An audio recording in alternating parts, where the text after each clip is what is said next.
can turn the world on with her smile? Who can take a nothing day and suddenly make it all seem worthwhile? Well, it's you, girl, and you should know it. With each glance and every little movement you show it. Love is all around, no need to waste it. You can have the town, why don't you take it? You're gonna make it after all. You're gonna make it after all.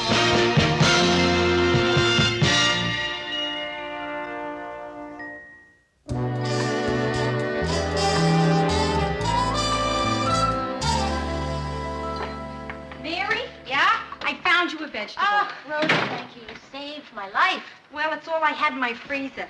Now, I'm not sure what it is because the wrap is torn off, but I know it's a vegetable. Yeah? How do you know it's a vegetable? Well, because the only thing left in the box is this giant green toe.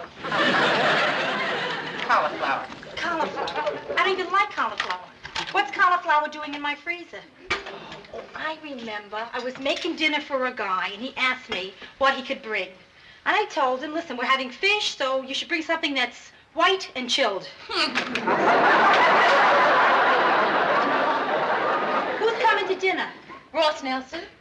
The anchorman from Channel 8? Yeah. Where'd you meet him? Oh, at the awards dinner. Boy, not only does Channel 8 have the best ratings in town, they win all the awards, too. Ross won 3. Best coverage, best feature story, and outstanding editorial achievement. How'd he do in the swimsuit competition? If they'd had one, he would have won it. Oh, really? Mm-hmm. Ooh. Listen, Mayor, how does WJM feel about this? I mean, you know, after all, he is directly opposite you, your show.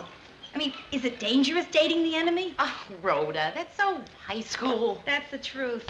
Listen, in high school, if a sharkette was ever caught even talking to a guy who wasn't a shark, they would drag her into the girls' room and bleach her bangs. We're not really enemies. I mean, Channel 8 has their audience. We have our audience. It's just that theirs is huge and gross. Ours is small and tasteful. Weird. Well, I guess I better be racing on back upstairs. Hi, Ross. Hi, Mary. I hope I'm not late. No. Hey, thank you. Rhoda Morgenstern, I'd like you to meet Ross Nelson. Hello. Oh, nice to meet you. It's a great pleasure to meet you, really. I never miss your show. Never. I thought you never missed Star Show. And last night, I love that expose you did on the corruption in Councilman Homburg's office. Oh, listen, that gave me goosebumps. Ted Really. did a great interview with the cottage cheese queen. It was really good meeting you. Really, it was a pleasure. Same here, Rhoda. Maybe from now on you should watch WJM. They need the audience. That's the truth.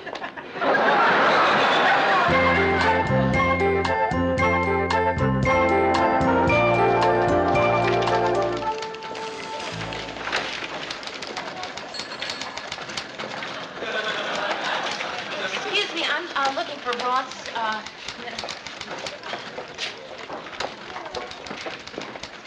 Could you tell me where I find Ross Nelson? Oh, he's out on an assignment. Oh, I'm supposed to have lunch with him. We should be back in a few minutes.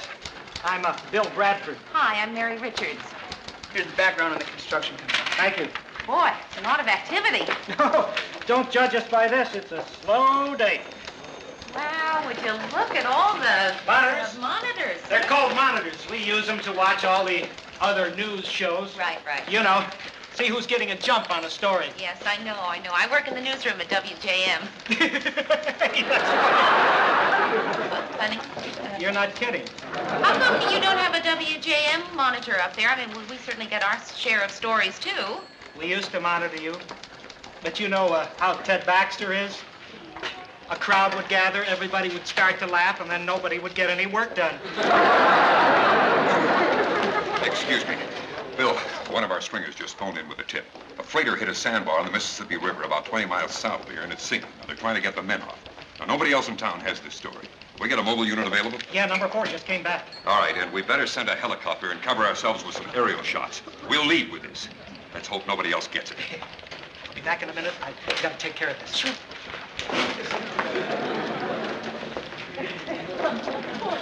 Excuse me.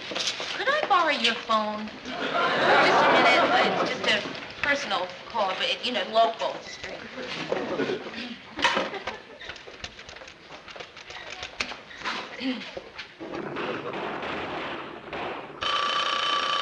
Answer the phone, will you, Murr? I'm on my lunch break, Ted. You get it. Come on, Murr. I want to sound the star answering telephones. They'd be real proud of you, Ted, for mastering a new skill. Newsroom. Ted, listen, it's Mary. Oh, hi, Mary. It's Mary. Ted, listen to me, will you? Because I gotta tell you something. Will you speak up, Mary? We've got a bad connection. I can barely hear you. Ted, a freighter is sinking in the Mississippi on a sandbar. What? On a sandbar. No, thank you. What? Well, this very nice gentleman here at the Channel 8 newsroom just asked me if I would like to have something to drink.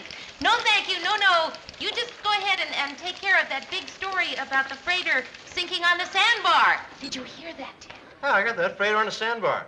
Ted! While I've got you on the phone, somebody stole the canvas chair out of my dressing room. You know, the one with my name stencil on the back? What if you had any clues? Just because she didn't know the answer, she'd have to get angry.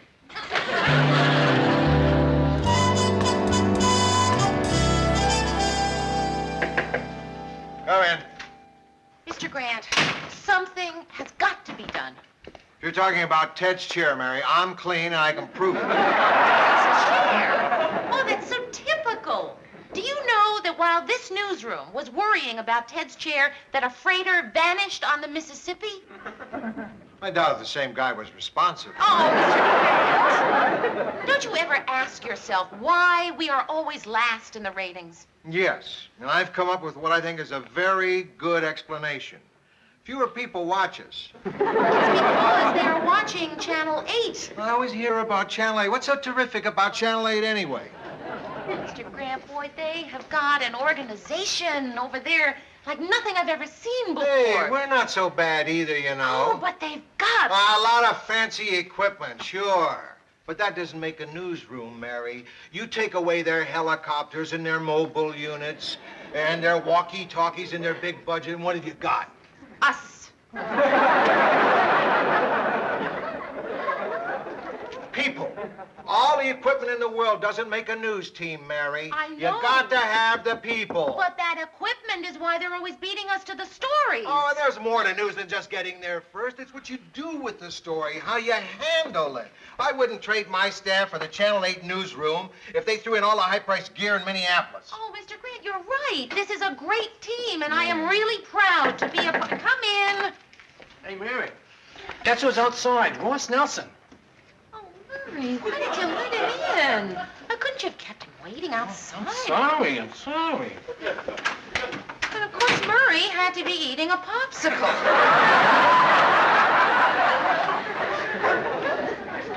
You're embarrassed, Mary. You're ashamed of us. Oh, Mr. Grant, you know that I love you. It's Mary, just... let me tell you a little story. When I was a kid, my dad had a tiny little grocery store. It was a good store, an honest work, but I was ashamed of it. So whenever one of my friends would come to visit me at the store, I would always tell him my dad had 3 more like it. You see what I'm leading up to? That I should stop being childish and go out there with my head held high. Right. When you show him around the newsroom, tell him we have 3 more like it. Ross, how nice of you to drop by. I wanted to apologize for standing you up. Oh, that's all right. Would you like to go to lunch now? I'll go with you. I think I'd rather see your newsroom.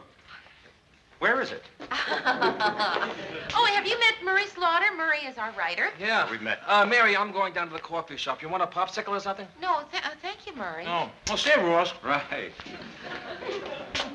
Just one writer. No, we don't have just one writer. We have another one. This is our producer, Lou Grant. Ross Nelson. How you doing? Nice little operation you got over there at Channel 8, is it? Right. Thanks, Lou. You too. Oh, thanks. Go on, Mary. Show him the rest of our plant. Oh, no, I don't think Ross... Yes, I do. I do, really. Okay, that's our monitor. And, well, this is our wastebasket. But, you know, the central one that's used, you know, by... And no, of course, there's a series of clocks up there with, you know, around the world. And the studio is right in here. Oh, was that Ross Nelson? Yeah. Ted, where are you going? So I don't want to be here when he gets back. I mean, what will I say to him? He's number one. Ted, you're as good as he is. We're as good as they are. Tell me the truth, Lou. This is so important to me. You have no idea how important. Tell me the truth. Are we as good as they are? No. I said the truth, Lou. Please. Yes. Really? Ted? Oh, okay. I'm not worried about it. I suppose underneath that tinsel and glitter, he's probably just an ordinary guy. I know I am. Of course, he'd be glad to meet you. What'll I say to him, Lou? I mean, I'm not good at making conversation. It's hard to me. Oh, sure, with chicks it's easy, but with other guys, I don't know what to say, Lou. All you have to do is just shake his hand and say hello. Then he'll say hello back, and it'll be my turn again. This has happened to me before, Lou. All right, Ted, why don't you just start by saying, how do you do, Nelson? It's always nice to meet a fellow anchorman. Hello, Nelson. How do you do, Nelson? How do you do, Nelson? It's always nice to meet a fellow anchorman. I suppose I could say that. Yeah. Then what? Oh, Ted, this is Ross Nelson, Ted Baxter. Ted Baxter, hey, what a pleasure. How do you do, Nelson? It's always nice to meet a fellow anchorman. Same here.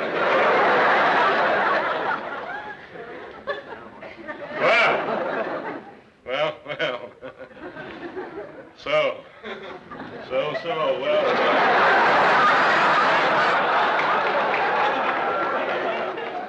Hey, Lou. Hey, a bridge under construction just collapsed over on... Hold it, Murray.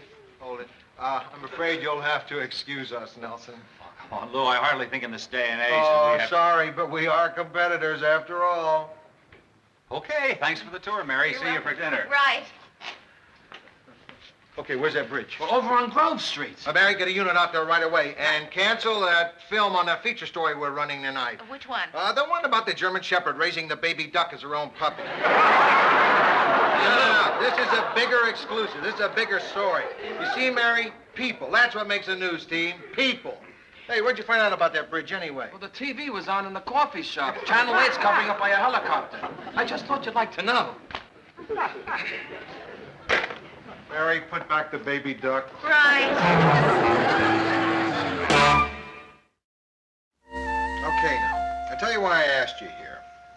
I want us to try to find ways to improve the quality of our news. Now, first off, I talked to the station manager, and he said he certainly understands our problem. Hey, guys. What is it, Ted? Well, I was a little lonely in my dressing room, and I figured as you guys weren't doing anything, that maybe we could... Ted, we are all doing something.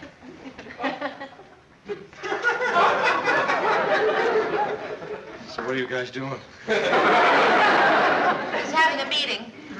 You mind if I watch? Watch what? Whatever it is you're doing.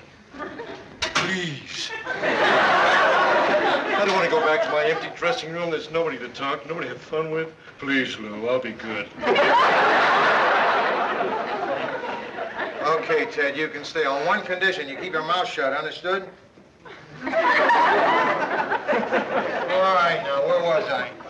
You were talking to the station manager? All right, I was talking to the station manager, and he has approved an increase in our budget of $250 a month. Now, I know that's not a lot, but maybe we can find some good ideas of how to spend it.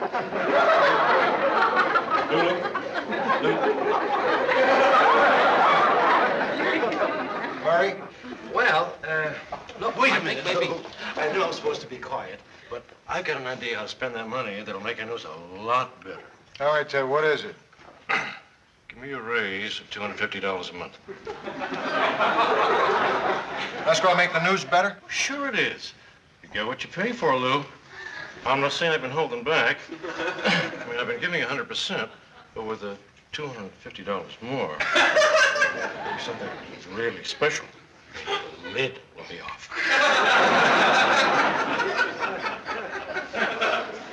Ted, I know that you're going to find this hard to understand, but I don't want your lid off.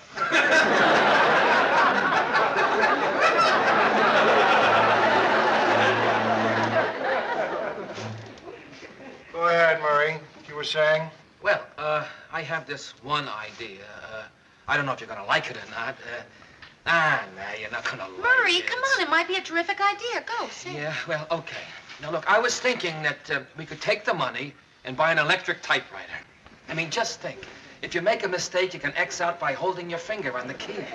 And you can change the typeface any time.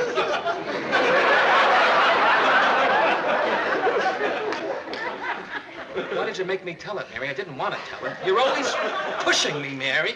I knew it was a lousy idea. I never should have said it.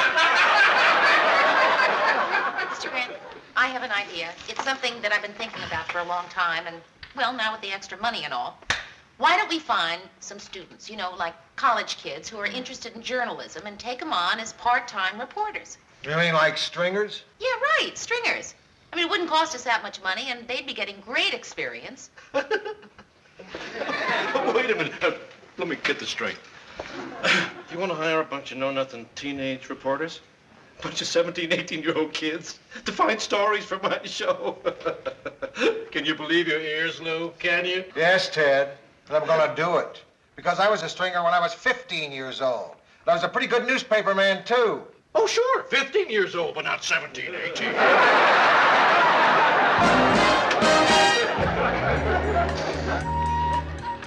Oh, by the way, Mary, been watching the show? Listen, kid, I felt bad about what happened last week, and I have been watching it every single night. Don't really watch it tomorrow night, Rhoda. Stick with Channel 8. Mary, what are you talking about? Listen, I'm watching the show. I'm enjoying it. Really, that's how I feel. Yeah. Hey, what's the matter? Ah, Rhoda, I don't know. It just... For the first time in my life, I am embarrassed about where I work. I feel terrible. I mean, I hate it, but since I've been going out with Ross, I just feel so... Inferior? Inferior. It's funny how I guessed that. I mean, in my life, that's pretty big news, Mayor. You feeling inferior. Yeah, well, it's true. I mean, it's like finding out that Yul Gibbons eats pizza. Like the other day, I told Ross that we'd hired those college students as part-time reporters. Right, yeah. So now every time I see him, he says, so, how are things on Sesame Street? I mean, ordinarily, Rhoda, someone says something cute like that, I laugh, you know, but now all I want to do is just wipe that smug smile off Ross's face. Oh, kid, you're really upset, huh? Yeah, because I feel sorry for all of us. Murray, Mr. Grant, me, Ted even. You know, last night, Ross's closing story was an interview with Secretary of State Kissinger. Really? Ted's closing story was an exclusive interview with a mynah bird that had been taught to say good night and good news. How'd they ever get Kissinger? I don't know. Took us 2 weeks just to get the bird.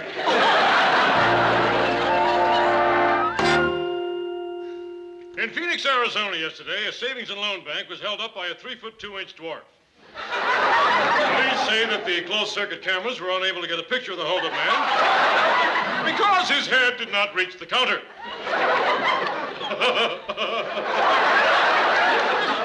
Pardon me for laughing, but that's the first time I heard that.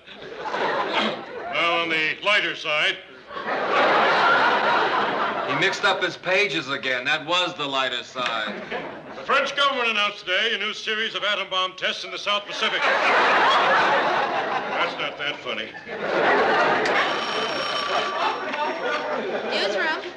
Oh, hi, Ron. Uh-huh. Hey, yeah, that really sounds interesting. Hang on just a second, will you? Mr. Grant, it's Ron. He's at the teachers' strike headquarters, and he says the strike is over. See, his old high school English teacher is on the negotiating committee, and she said that they're going to vote to accept the package. Ron who? Ron McGuire, one of the kids I hired as a part-time reporter. He's sure? Yeah. Call strike headquarters and see if you can reach anyone there to confirm. No, Ron says that he's the only one who knows. Pete, Go in my office and see if Channel 8 has anything on the teachers' strike. Right. Murray, we've only got 3 minutes airtime left. Oh, nobody's answering, Lou. Type up an intro for Ted. You know what we need. Let me speak to the kid. His name is Ron. Hello, kid. Lou Grant, one question. Are you sure about this? He says he's sure. Mr. Grant? Huh? Channel 8 has nothing on the strike yet. Keep watching. Right. Ron, listen to me. It's very important to us that you are very sure. We're sticking our necks out on this. Ron, are you really sure? He says he's sure. Okay, kid, hold on. Well, here's the intro. You're gonna take a chance? What do you say, Mary? I say, let's do it. So do I. Let's go with it. Murray, get that intro down to Ted. Right. Mary, get the library to find a slide of the teachers picketing. Right. Then get the booth to hook into the phone line for an audio feed. Ron, Lou Grant. All right, now listen very carefully to me. As soon as you get a cue from the engineer, you are going to tell your story over the phone just the way you told it to Mary. Huh? You're all hooked up. Okay, Ron, we're ready to put it on the air. We interrupt our scheduled news to bring you this exclusive late bulletin. WJM has learned exclusively that the teacher's strike is over.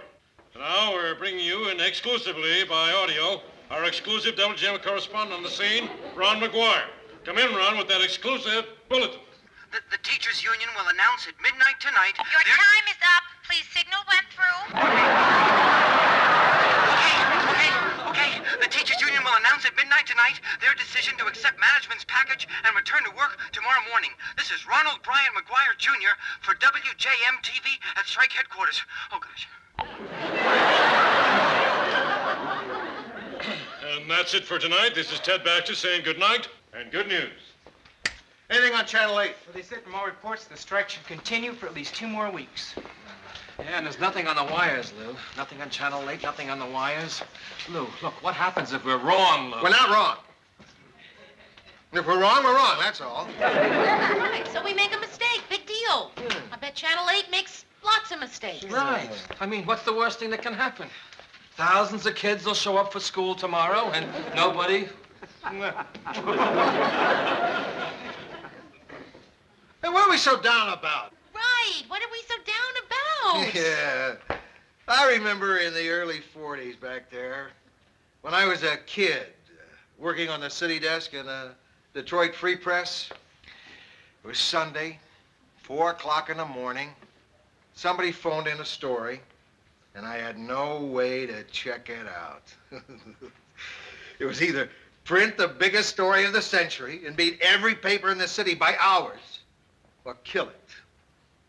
I was a gutsy kid, so I decided to print it. You want to know what that story was? I'll tell you what that story was. The Japanese had just bombed San Diego.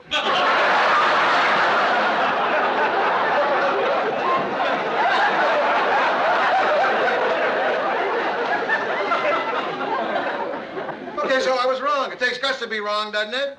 Right. Yeah, Lou. Grant, look at this. It just came over AP. The teachers' union announced tonight that the strike is over. The strike is over, Mary. We did it! It's over! Right! Everybody missed it but us! Right, Mary? Everybody missed it but us! Hey, we did it! Hey! I knew we did it! Channel 8's coming! Nice going, kid!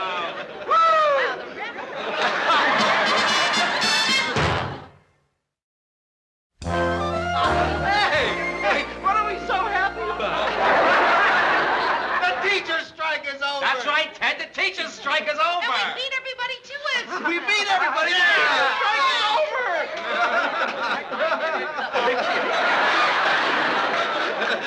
Hey, wait a minute. What are we so happy about? We're not teachers.